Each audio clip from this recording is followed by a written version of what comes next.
بسم اللہ الرحمن الرحیم۔ خواتین و حضرات، ایمان صرف یہ نہیں ہے کہ ہم نے چند حقائق کا اعتراف کر لیا۔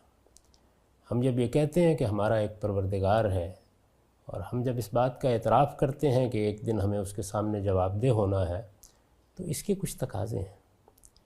یہ تقاضے ہم کو ہر حال میں پورے کرنے ہوتے ہیں۔ میں اس سے پہلے بعض نشستوں میں عرض کر چکا ہوں کہ ایمان کا ایک تقاضا مثال کے طور پر یہ ہے کہ ہم اچھا عمل کریں گے۔ ایک تقاضا یہ ہے کہ ہم اپنے گرد و پیش میں حق اور حق پر ثابت قدمی کی نصیحت کریں گے۔ ایک تقاضا یہ ہے کہ ہم خدا کے دین کی مدد کریں گے۔ اسی طرح کا ایک تقاضا قرآن مجید میں قیام بالقسط کا بیان ہوا ہے۔ یعنی اگر ہم ایمان رکھتے ہیں تو پھر ہر حال میں انصاف پر قائم رہیں گے، اپنی انفرادی زندگی میں بھی اور اپنی اجتماعی زندگی میں بھی۔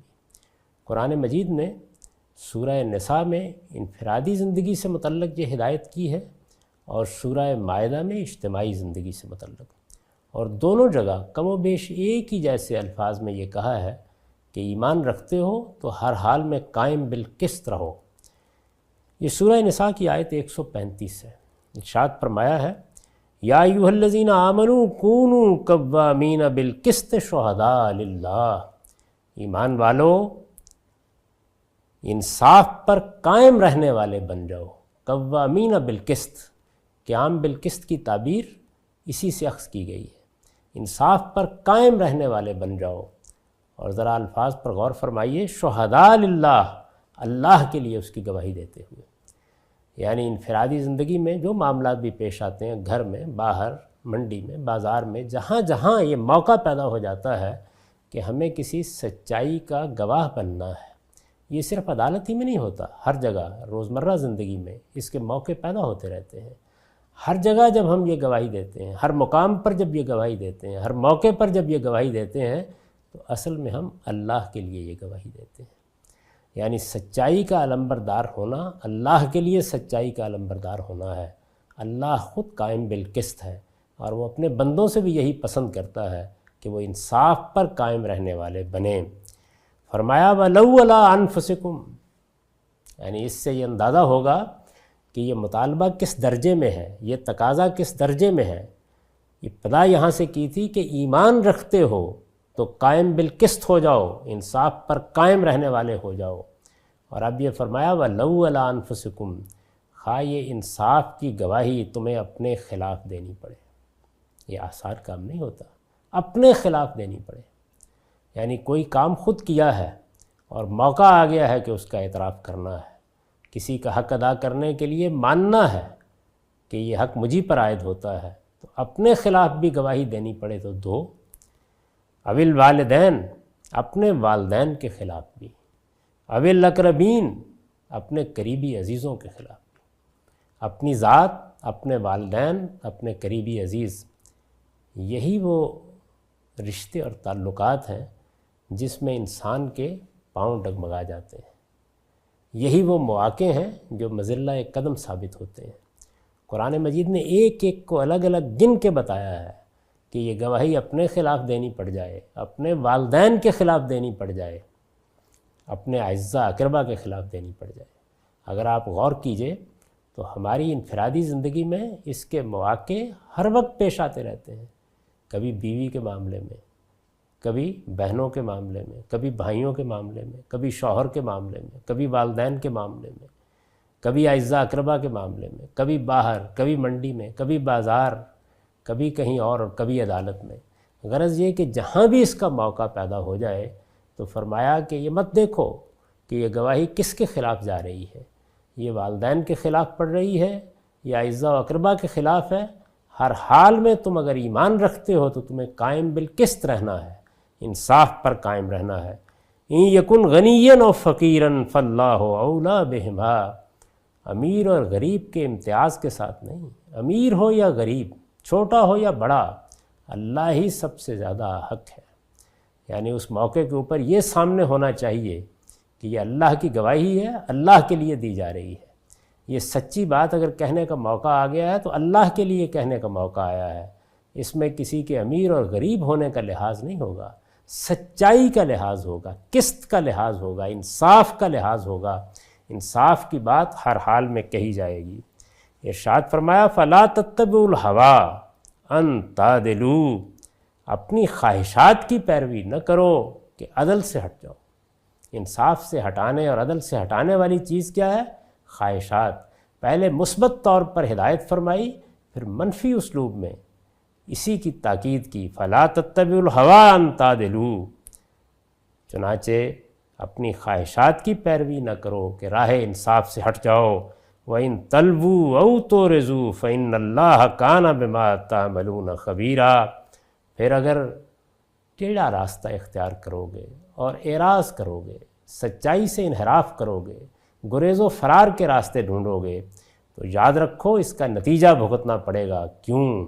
اس لیے کہ جو کچھ کر رہے ہو وہ دنیا سے چھپا سکتے ہو، اللہ ہر چیز سے باخبر ہے، اور ایک دن اس کی عدالت لگنی ہے اور تمہیں اس کے حضور میں پیش ہونا ہے۔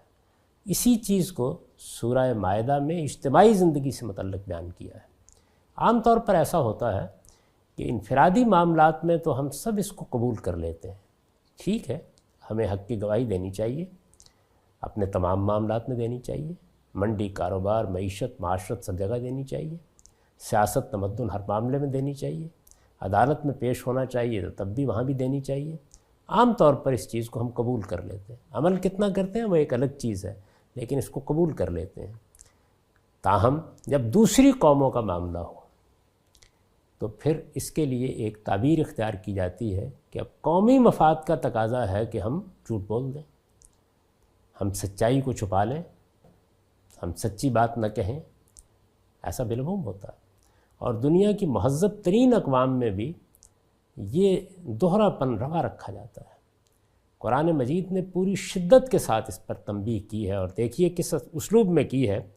سورہ مائدہ کی آیت 8 میں فرمایا ہے یا ایھا الذین آمنوا کونوا قوامین للہ شہداء بالقسط، ایمان والو اللہ کے لیے گواہی دیتے ہوئے قسط پر قائم ہو جاؤ، انصاف کی گواہی دیتے ہوئے اللہ کے لیے کھڑے ہو جاؤ، انصاف کے علمبردار بن کر اللہ کے لیے اس کی گواہی دو۔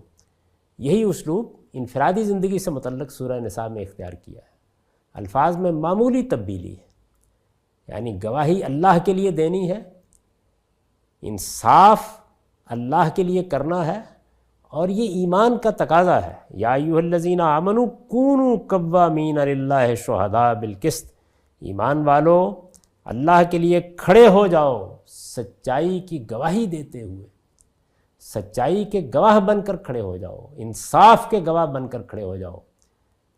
انفرادی زندگی میں اس سے پہلے بیان ہو چکا، یہ دیکھیے اب اجتماعی زندگی کے بارے میں فرمایا وَلَا يَجْرِمَنَّكُمْ شَنَانُ قَوْمٍ عَلَىٰ أَلَّا تَعْدِلُوا، اور کسی قوم کی دشمنی بھی تمہیں اس بات پر نہ ابھارے کہ تم انصاف کی بات نہ کہو۔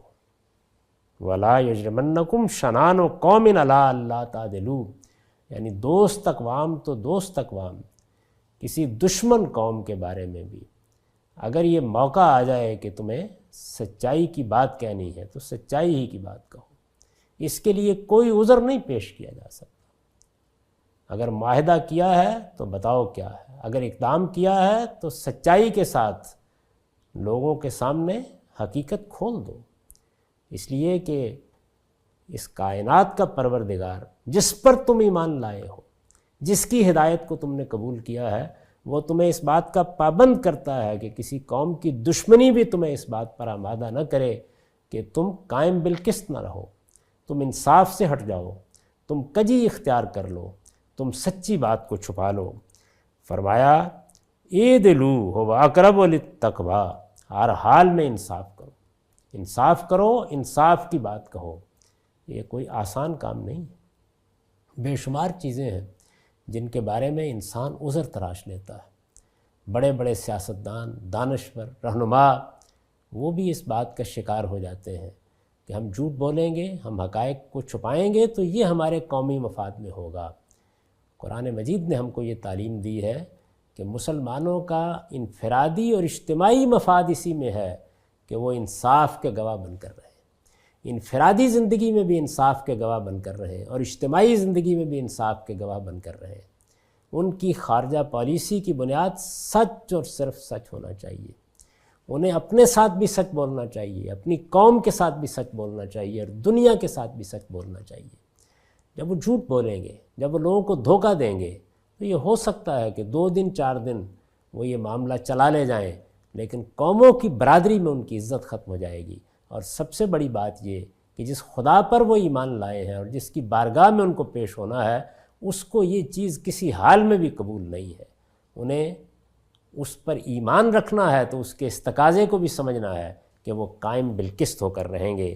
اعدلوا هو اقرب للتقوی، یاد رکھو انصاف کرو، یعنی یہاں قوموں کے مابین انصاف زیر بحث ہے، ان لوگوں کے مابین انصاف زیر بحث ہے جن کے ساتھ دشمنی کا معاملہ ہو چکا ہے۔ اعدلوا، انصاف پر قائم ہو جاؤ، انصاف کرو، عدل اختیار کرو، هو اقرب للتقوی، یہی تقوی سے قریب تر ہے۔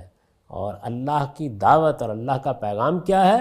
تقوی اختیار کرو، خدا سے ڈرنے والے بن کر رہو، خدا کے حدود کی پابندی کرنے والے بن کر رہو، اور وعدہ پورا کرنا، عہد کی پاسداری کرنا، قوموں سے اپنے معاملات درست رکھنا، سچائی کی بات کہنا، سچائی کے ساتھ معاملہ کرنا، جو کچھ طے کر لینا اس کے لحاظ سے ظاہر اور باطن میں عمل پیرا ہو جانا، یہی عدل اور یہی انصاف ہے، خواہ یہ دشمنی کا معاملہ کیوں نہ ہو۔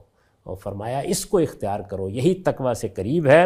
واتقوا اللہ، اور اللہ سے ڈرتے رہو، اللہ کے حدود کی پابندی کرتے رہو۔ ان اللہ خبیر بما تعملون، یہ خیال نہ کرو کہ جو کچھ تم چھپا لو گے وہ خدا سے بھی چھپا رہے گا، تم جو کرتے ہو تمہاری ایک ایک چیز سے اللہ واقف ہے، اور یہ جانتے ہو کہ جب اللہ واقف ہے تو پھر سب کچھ تمہارے سامنے لے آئے گا، اور وہ دن بہت جلد آنے والا ہے جب اس کی عدالت لگے گی، تم اس کے حضور میں پیش ہوگے اور تمہارا اعمال نامہ تمہارے سامنے آ جائے گا۔ اقول قولی ھذا واستغفر اللہ لی ولکم ولسائر